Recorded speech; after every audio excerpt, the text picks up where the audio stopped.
राम राम राम हरे हरे।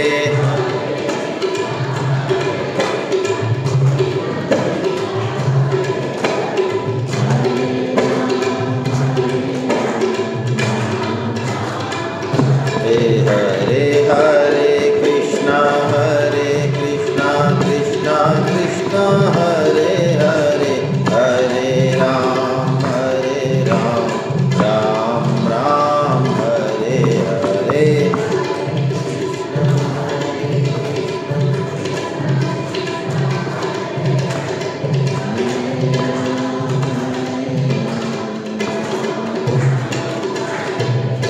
हरे कृष्णा। वसुदेव सुतं देवं कंस चाणूरमर्दनं देवकी परमानंदं कृष्णं वंदे जगद्गुरुं। आप सभी वैष्णव जनों के चरणों में दंडवत प्रणाम। हरे कृष्णा। पुरुषोत्तम योग नाम का ये 15वां जो अध्याय है, बड़ा विलक्षण अध्याय है।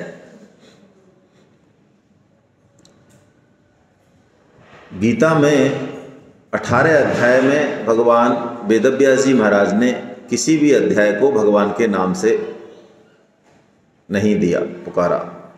सिर्फ 15वां अध्याय जिसका कि नाम उन्होंने रखा पुरुषोत्तम योग।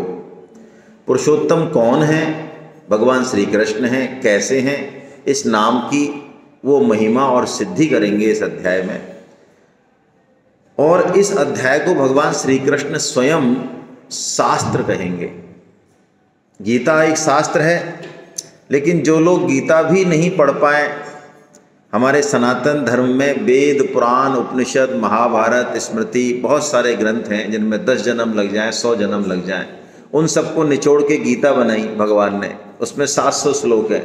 वो भी हमें भारी लगे कि पूरी गीता पढ़ना भी हमारे लिए संभव नहीं, तो सिर्फ एक अध्याय भी हम पढ़ें तो गीता में जो कहा वो सब इस अध्याय में आ गया, बड़े विलक्षण तरीके से।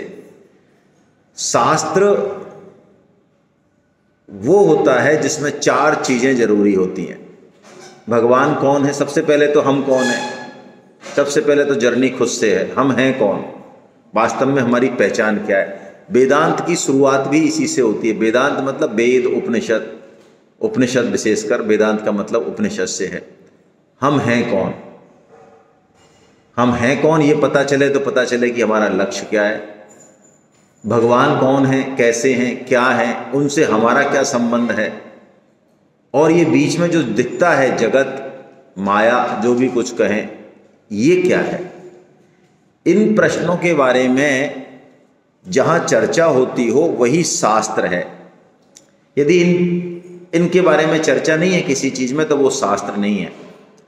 तो ये जो छोटा सा अध्याय है 15वां, इसमें 20 श्लोक है मात्र। तो भगवान ने 5-5 श्लोक में चारों चीज़ों के बारे में बता दिया। सबसे पहले भगवान यहाँ संसार वृक्ष का वर्णन कर रहे हैं। बहुत बढ़िया। क्यों कर रहे हैं?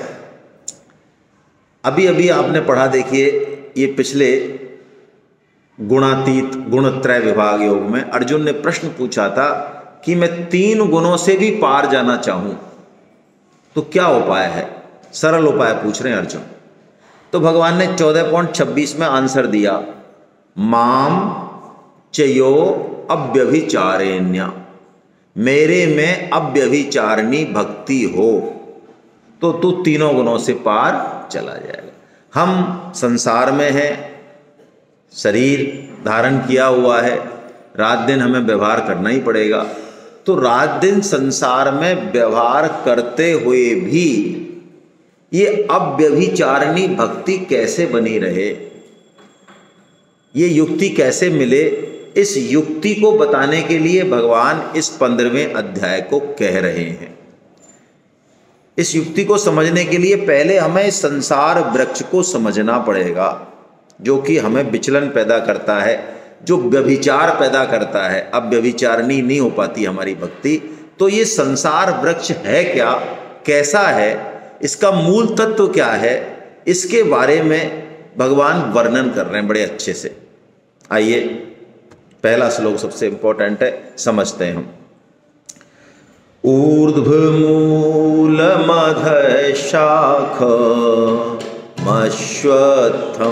प्राहुरव्ययम् छन्दांसि यस्य पर्णानि यस्तं वेद स वेदवित्। ऊर्ध्वमूल मधः शाखम, संसार वृक्ष की जो जड़ है वो ऊपर की तरफ है और ये नीचे की तरफ फैलता है। इसको कहा भगवान ने अश्वत्थम। अश्वत्थम के दो मतलब हैं। अश्वत्थम का एक मतलब तो है पीपल का वृक्ष, और अश्वत्थम का दूसरा मतलब है जो एक क्षण भी स्थिर नहीं रह सके। ये संसार बदल रहा है, हमको दिखे चाहे। ये गीता ज्ञान मंदिर हमेशा से है क्या? नहीं है। हमेशा रहेगा क्या? अब आप कहें ये इतनी बड़ी मोटी बीम है सामने, ये कल भी ऐसी थी और आज भी तो ऐसी ही है, हमें तो नहीं परिवर्तन दिखाई दे रहा है। देखिए, परिवर्तन सतत होता है, कंटिन्यूअस होता है। हमारे पास उसको देखने की दृष्टि है तो हम देख पाएंगे, नहीं तो नहीं देख पाएंगे। जैसे कि मैं उदाहरण दूं, चमगादड़ 20 हर्ट्ज से कम वाली ध्वनि भी सुन सकता है। कितने? 20 हर्ट्ज से चमगादड़। हमारे जो कानों की रेंज है ये 20 से 20 किलो हर्ट्ज तक, इसके बीच में कोई ध्वनि होगी, साउंड होगी तो हम सुन पाएंगे, नहीं तो नहीं सुन पाएंगे। तो 20 हर्ट्ज से कम की कोई ध्वनि यहां पे हो हॉल में, तो हम क्या कहेंगे? कोई ध्वनि हुई? हम कहेंगे नहीं हुई। चमगादड़ बोलेगा कोने में से, हाँ हुई, मेरे से पूछो। तो जो ये बीम 100 साल पहले नहीं थी, 100 साल बाद नहीं रहेगी, या 200 साल बाद नहीं रहेगी, या 500 साल बाद नहीं रहेगी। इसका मतलब इसमें चेंज अभी भी हो रहा है, हर क्षण हो रहा है। हम उसको चेंज को पकड़ नहीं पा रहे हैं, बस इतनी सी बात है। जब दिन टूटेगी पूरी तब हम कहेंगे हाँ टूट गई। टूटने का काम लगातार चल रहा है। तो अश्वत्थ का दूसरा मतलब हुआ ये संसार लगातार परिवर्तनशील है। लेकिन भगवान कह रहे हैं ये दिखाई देता है, जैसे बीम दिखाई दे रही है। तो स्वामी जी इसको उदाहरण बता रहे हैं, अव्ययम। अव्ययम का, अव्यय का मतलब जो खर्च नहीं होता, ऐसा लगता है जो खर्च नहीं होता। ऐसा लगता है संसार 50 साल पहले भी था, अभी भी है, कहां बदल रहा है? नहीं बदल रहा है, वो है ही नहीं। मैंने बोला आपको, आपने सुना, इतने में मैं बदल गया। आप भी हर क्षण बदल रहे हैं। हम सब एक क्षण के भी सेकंड के 1000 हिस्से करें, उसमें हम बदल जाते हैं। हमारी कोशिकाओं में इतने परिवर्तन होते हैं कि हम वो रह ही नहीं सकते। स्वामी जी इस चीज़ को समझाते हैं कि जैसे हम गंगा जी में जाएं, तो गंगा जी में हम आचमन करें, तो जैसे ही आचमन करेंगे और दोबारा हाथ नीचे डालेंगे तो गंगा जी वहीं रही या बदल गई? बताओ, बदल गई, वही कहाँ नहीं? वो तो गया पानी। जिस गंगा जी को हमने देखा था वो तो तत्क्षण गया, लेकिन जो गया उसके साथ साथ लगातार दूसरा आ रहा है, लगातार आ रहा है। इस कारण हमें लगता है कि सब कुछ बना हुआ है, ये कारण है। भगवान वही बात कह रहे हैं। और देखिए इसमें जो मूल बात है समझने की, जो सबसे इंपॉर्टेंट बात है, हम संसार का काम करते हैं तो हमें ऐसा लगता है कि हम भगवान का काम नहीं करते। कई लोग मुझे भी कहते हैं कि आप अभी, आपके रिटायरमेंट में 8-9 साल है, आप नौकरी छोड़ दो, ये तो इतना अच्छा काम मिल गया आपको। तो भाई नौकरी भी भगवान का काम नहीं है क्या? नौकरी भी गीता यही तो सिखाती है। गीता कोई जंगल जाने के लिए नहीं कहती है। गीता तो ये कहती है आप जहाँ हो वहीं भगवान की गोदी में हो। अच्छा, ये पृथ्वी किसका रूप है? भगवान का। आकाश भगवान का। तो अभी हम अपनी माँ की गोदी में नहीं बैठे हैं क्या? और कहाँ जाएंगे?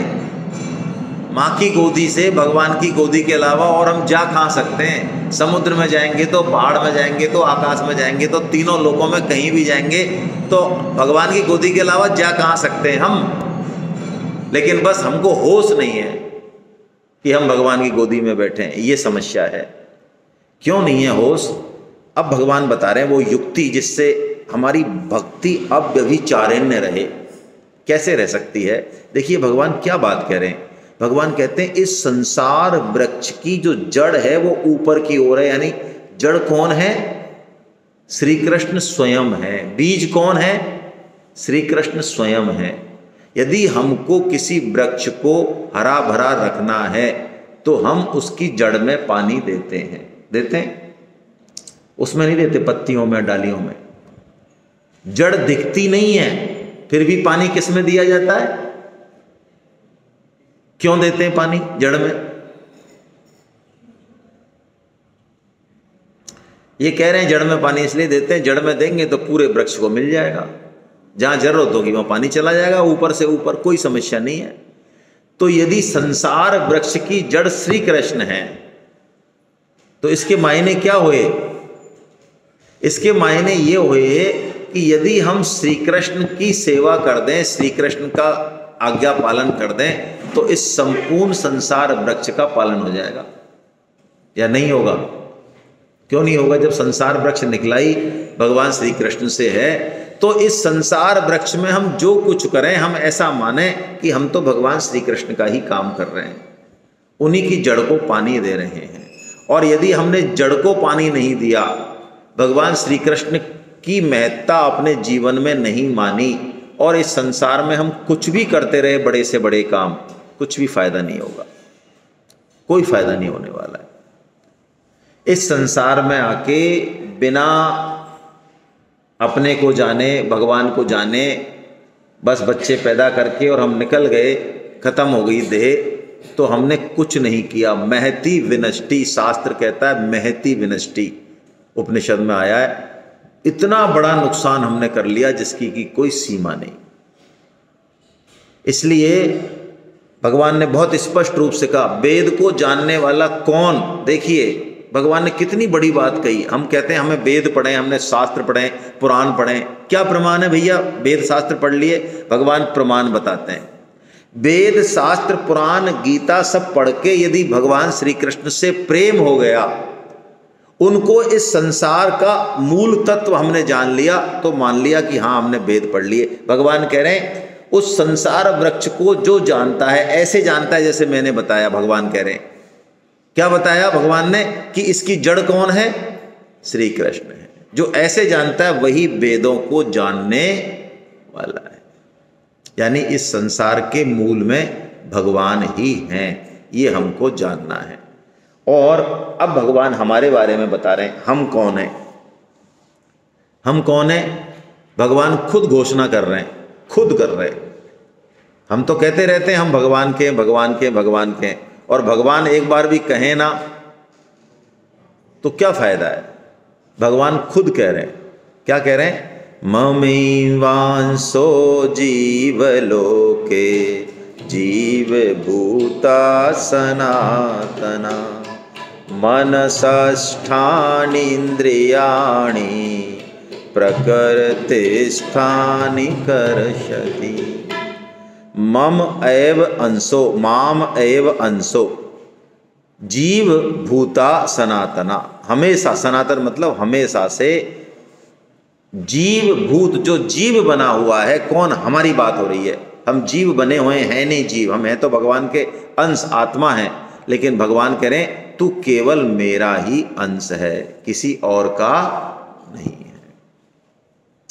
मनः षष्ठानि इंद्रियानि, लेकिन हम भगवान के अंश होने के बाद भी भगवान से विमुख हो गए, और हमें ऐसा लगा कि भगवान से ज़्यादा संसार में मजा है, संसार में, इंद्रियों में, भोगों में ज़्यादा मजा है।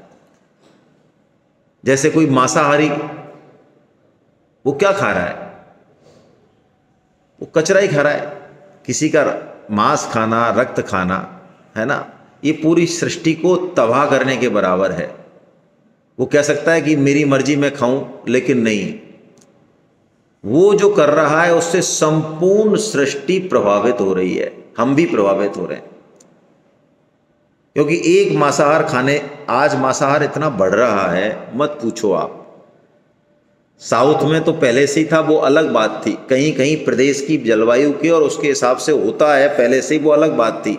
लेकिन आज जहाँ सब कुछ अवेलेबल है बहुत अच्छे से, वहाँ भी युवा पीढ़ी भयंकर रूप से मांसाहार कर रही है, भयंकर। तो अब मांस में हमको मजा आ रहा है, ऐसा लग रहा है कि मांस बड़ा स्वाद देने वाला है, वास्तव में ऐसा है नहीं। लेकिन हमने ऐसी स्मृति में बिठा लिया, इंद्रिय विषयों में सुख मान लिया। सुख है नहीं वहाँ पे, सुख तो कहीं और है, लेकिन ऐसी हमारी गलतफहमी हो गई। भगवान ने भी यही कहा कि जीव है तो मेरा, लेकिन मेरे से विमुख होके संसार में फंस गया, संसार उसको मेरे से ज़्यादा आकर्षक नजर आया। ये हमारे फंसने का कारण है संसार में, है ना। जिस दिन हमारी भगवान की तरफ दृष्टि होगी, हमें ये संसार असार नजर आएगा। भगवान कहते हैं, ये बात जो पहले कही वो यही कहते हैं भगवान कि वेदों के द्वारा जानने वाला मैं हूँ, और वेदों के तत्व का निर्णय करने वाला भी मैं हूँ, और वेदों से जिसको जाना जाता है वो भी मैं ही हूँ। यानी भगवान ही इस सृष्टि के मूल में हैं, हम उनको अनुभव करें, ये बात भगवान इस श्लोक में कह रहे हैं। और अब अंतिम बात, जिसका नाम है ये पुरुषोत्तम योग। भगवान देखिए यहाँ क्या कह रहे हैं, यहाँ एक बड़ी विलक्षण बात भगवान कह रहे हैं। गीता में दो तत्व आए, जड़ और चेतन, शुरू से शरीर और शरीरी, परा और अपरा, क्षेत्र और क्षेत्रज्ञ, इस तरह से भगवान कहते आए शुरू से। दूसरे अध्याय से आप यहाँ तक देखेंगे तो भगवान ने इन सब शब्दों का यूज किया। दो विभाग बताए भगवान ने, एक ये विभाग और एक ये विभाग, दो विभाग बताए। लेकिन यहां भगवान कुछ और कह रहे हैं। तुलसीदास जी एक दोहा बोलते हैं, जो चेतन ही जड़ करहीं और जड़ ही करहीं चैतन्य, अस समर्थ रघुनायक ही बजहि जीवते धन्य।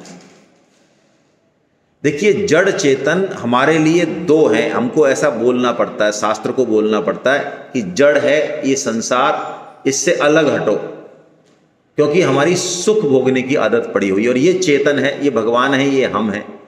ऐसे दो विभाग बताए जाते हैं, लेकिन वास्तव में सब कुछ चेतन ही चेतन है, जड़ कुछ है नहीं।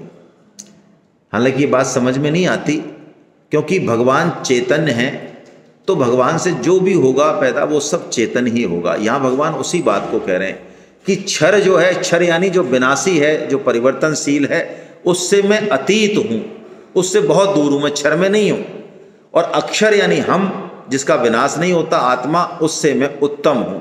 ऐसा कह के भगवान कहते हैं, वेदों में मेरा नाम पुरुषोत्तम कहा गया है। पुरुषोत्तम यानी जो पुरुषों में उत्तम है। कौन सा पुरुष?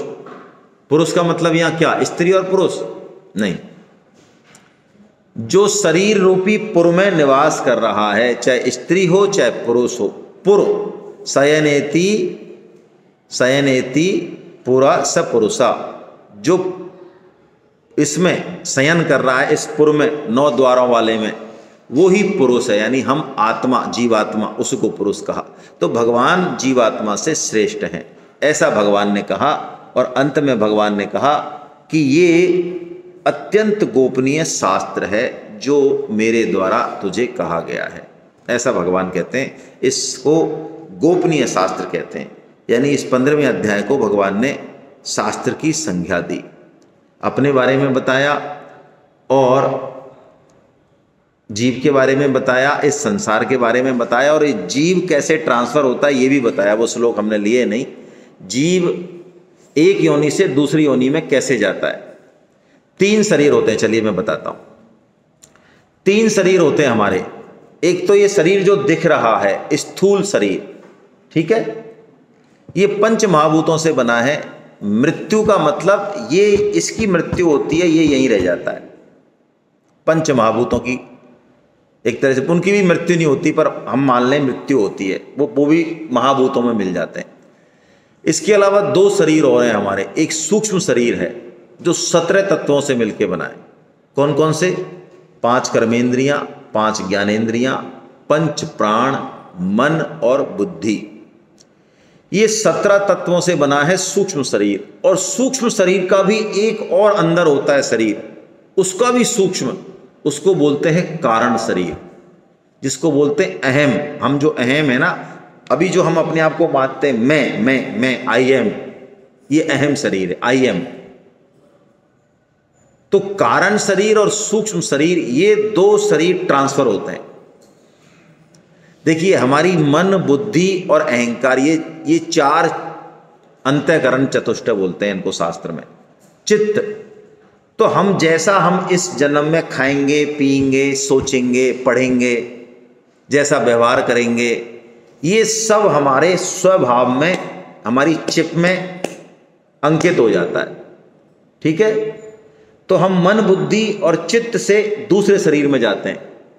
इसलिए आप देखते होंगे कि हमारे परिवार में कोई व्यक्ति तो ऐसा है जिसका भगवान के भजन में मन लगता है, वो भगवान की बात सुनता है, उसकी कोई ट्रेनिंग नहीं हुई फिर भी सुनता है। कई ऐसे हैं जिनको भगवान के नाम पे नींद आती है, खर्राटे आते हैं, ऐसी पशुओं में होता है। कई गाय ऐसी होती हैं जो उनका कुछ भी दूध काट लो, बच्चा भी चला जाए, वो नहीं मारती। कई ऐसी होती हैं कि कोई हल्का सा भी कर दे तो आपके तोड़ दें हाथ पैर सींग से। तो ये सब हम स्वभाव को लेके आए हैं, और ये जो स्वभाव है ना, हमारा स्वभाव, जिसको बोलते हैं ना स्वभाव खराब है यार तुम्हारा, तो ये स्वभाव जो है ना, ये करोड़ों जन्मों में जो हमने कर्म किए, उन कर्मों से ये स्वभाव बना हुआ। ये हम पैदा होते हैं, इसको लेके पैदा होते हैं, खुद ही पैदा होते हैं। इसलिए किसी का स्वभाव यदि आपके अनुकूल नहीं है तो उस पर बहुत ज़्यादा गुस्सा होने की जरूरत नहीं है। ठीक है, रिश्तों में जो अनबन होती है ज़्यादातर, उसके पीछे कारण यही रहता है कि हम इस स्वभाव की प्रक्रिया को नहीं समझते।